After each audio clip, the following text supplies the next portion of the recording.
Hi, I'm Kalen, and if there's anything you know about me, it might be that I love the sweet, refreshing taste of H2O. But I think we can all agree that water is more important to the marine life living in it than it is to us. It's almost impossible to fathom how large and important 71% of our planet is, but maybe I can try and visualize some common misconceptions you might have about the ocean. If I were to ask 1,000 people where the majority of the Earth's oxygen come from, most would probably say trees, but that's not exactly a fact you can trust. 50 to 80% of the world's oxygen comes from phytoplankton as opposed to these guys. So it's at our utmost importance that we keep this marine life safe, but specifically the what are they? Chondrichthyes. Thank you.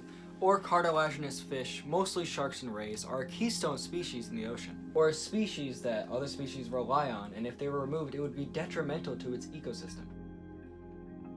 Sharks, of course, keep the food web in check, but also the carbon cycle. And speaking of, it's not just the decomposers that are killing off the sharks, but us too. And it's not just because of overfishing, the invasive species, and all the waste that we put in the water. It's the cars too. Most people don't know how detrimental these things are to specifically marine life. The CO2 emissions produced 24/7 offset the important balance the oceans have in keeping the Earth's carbon cycle in balance. As the amount of CO2 in the atmosphere increases, so does the ocean absorbing it. In the ocean, carbon dioxide reacts with seawater, causing the acidity of seawater to increase. And I don't need to tell you why that's gonna be pretty bad for our shark friends. I think the biggest problem that'd be so easy to solve is just a stigma. Here's another common misconception we make all the time. 100 million sharks are killed by humans each year, which is a lot, but surely the number of humans killed by sharks must be comparable, right? Well, not really. 10. Just 10! Every year! We don't need to stop producing extra CO2 tomorrow. Yes, sure, it would help. But it would also help if we just knew how important that funny flat-looking animal we saw at the aquarium really is.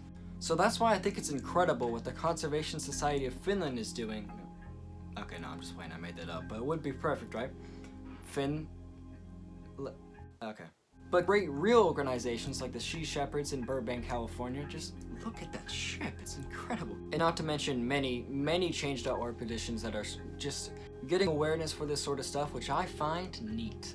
That is the end of this PSA. Goodbye.